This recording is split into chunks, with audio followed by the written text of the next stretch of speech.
안녕하세요. 이 영상이 여러분의 천운이 되기를. 천운 제작소입니다. 오늘은 오토 매장, 로봇 활용 전망에 대한 이야기를 해볼게요. 요즘 식당에 가보면 직원 대신 서빙 로봇이 일을 하는 경우를 보셨을 겁니다. 또 테이블에는 테이블마다 주문을 하는 태블릿들이 놓여져 있죠. 직원들은 서비스에만 집중하고 기본 서빙은 로봇이 하는 세상. 미래의 상황이 아닌 현재에 와 있는 일입니다.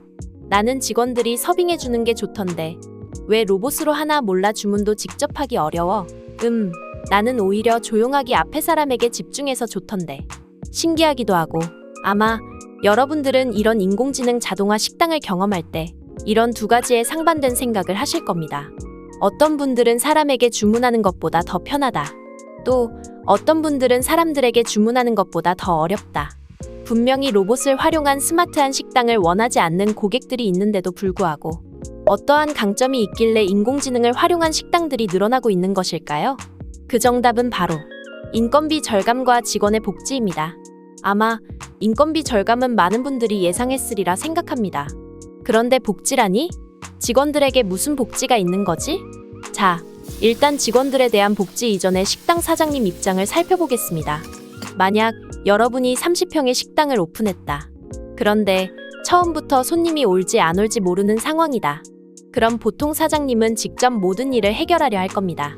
음식도 하고, 만약 부부 사장님이라면 한 분은 음식을 전담하고, 한 분은 서빙을 전담하고, 만약 잘 되지 않는다면 이 상황이 지속되겠지만 문제는 잘 될 때입니다. 잘 되면 좋은 것 아냐? 사람이 많으면 좋잖아. 네, 물론 맞죠. 잘 되면 좋긴 좋습니다. 좋긴 좋은데 양쪽에서 과부하가 걸리기 시작합니다. 음식을 혼자 만들다 보면 조리실에서도 과부하가 일어나고 서빙도 테이블이 한 번에 꽉 차기 시작하면 과부하가 일어나기 시작합니다. 분명 잘 되는데 너무 힘들어서 고민이 되는 나날들이 이어집니다. 사람을 써야 하나? 그런데 그렇게 하기에는 우리 부부가 충분히 잘할 수 있는데 사람을 교육시켜서 제대로 한다는 보장도 없고 내 일처럼 일을 하려면 매니저급 직원을 고용해야 하는데 최저임금으로는 오지도 않을 거 아냐? 월급 250만 원, 300만 원 주는 건 너무 부담스러운데 4대 보험까지 하면 매월 400만 원은 부담해야 하는 거잖아. 좀 더 생각해보자. 몸으로 버티면 되지. 이런 생각을 하게 됩니다.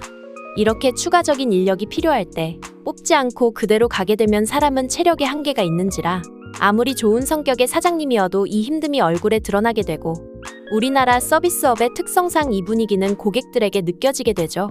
또 잘 되는 가게에서는 확장을 고려하여 수익을 극대화할 수 있는데도 불구하고 이렇게 힘든데 더 커지면 어떻게 운영을 해? 이런 생각에 사업 확장도 포기할 수 있죠. 사업이 아닌 자영업으로 남게 되는 겁니다. 그런데 아까 사람을 뽑는 선택에서 매니저를 고용하는 대신 반값에 서빙, 주문 로봇을 도입한다면?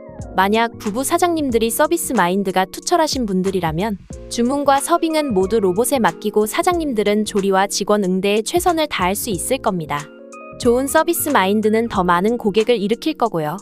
너무 힘들었던 지난 날들과 다르게 편하게 고객 응대에만 집중하니 가게 확장도 고려할 수 있고 추가 직원을 뽑을 때에도 서빙도 잘하고 주문도 잘하고 서비스 마인드도 좋은 직원이 아닌 친절한 서비스 아르바이트나 직원만 채용해도 나 대신에 대체하여 서비스를 해줄 수 있어서 오토 매장으로 가는 것도 용이해집니다.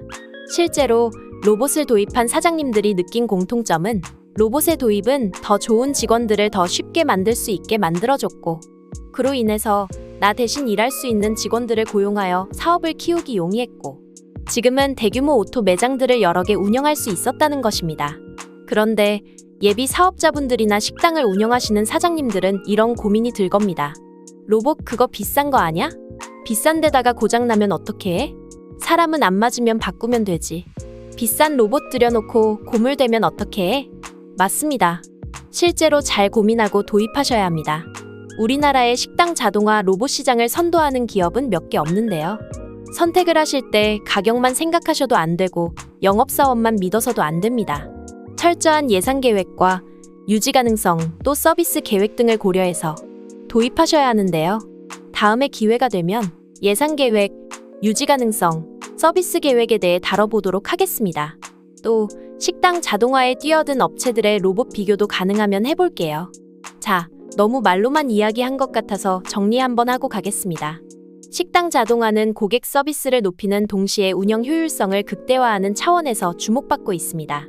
사람의 무한한 열정과 서비스 마인드는 물론 중요하지만 오토 매장에서의 로봇 활용은 식당 운영의 미래로 여겨지고 있습니다. 이로 인해 로봇 기술의 경제성과 기술의 진보는 끊임없이 논의되고 있습니다. 식당 운영에 로봇을 도입하는 것은 큰 투자가 필요하다는 생각이 많습니다. 하지만 이를 중장기적인 시각에서 바라보면 다른 모습이 드러납니다. 세 가지인데요. 첫 번째, 인건비 절감. 앞서 언급한 것처럼 로봇은 일정한 작업을 끊임없이 수행할 수 있습니다. 장시간 작업에도 불평하지 않고 휴식 없이 근무합니다. 따라서 장기적으로 봤을 때 인건비 절감의 효과를 볼 수 있습니다. 두 번째, 효율성 증대. 로봇은 일관된 서비스를 제공합니다. 사람의 감정 변화나 체력의 한계로 인한 서비스 질 저하를 걱정할 필요가 없습니다. 세 번째, 유지 관리. 로봇은 초기 투자 비용이 크지만 장기적으로 볼 때 정기적인 유지 보수 외에 추가적인 비용이 발생하지 않습니다. 다음은 기술의 진보입니다. 이 분야도 세 가지로 정리해 보겠습니다. 기술의 진보 첫 번째, 유연성. 최신 기술의 로봇은 다양한 작업을 수행할 수 있습니다. 주문, 서빙뿐만 아니라 기본적인 청소와 관리 업무도 수행이 가능합니다. 두 번째, 지속적 업데이트. 소프트웨어 기반의 로봇은 지속적인 업데이트를 통해 서비스 품질을 개선하거나 새로운 기능을 추가할 수 있습니다. 세 번째, 고객 피드백 적용. 로봇은 고객의 피드백을 실시간으로 받아들여 서비스 개선에 적용이 가능합니다. 결론적으로 오토 식당은 단순히 기술의 도입만을 위한 것이 아니라 식당의 경쟁력을 높이고 지속 가능한 성장을 위한 전략으로 간주되어야 합니다. 다만 로봇 도입에 앞서 충분한 시장 조사와 계획이 필요하며 기술의 도입이 고객의 가치와 만족도를 높이는 방향으로 이루어져야 합니다. 긴 영상 끝까지 봐주셔서 감사합니다. 이 영상이 천운이 되셨다면 구독과 좋아요, 알림 설정까지 부탁드립니다.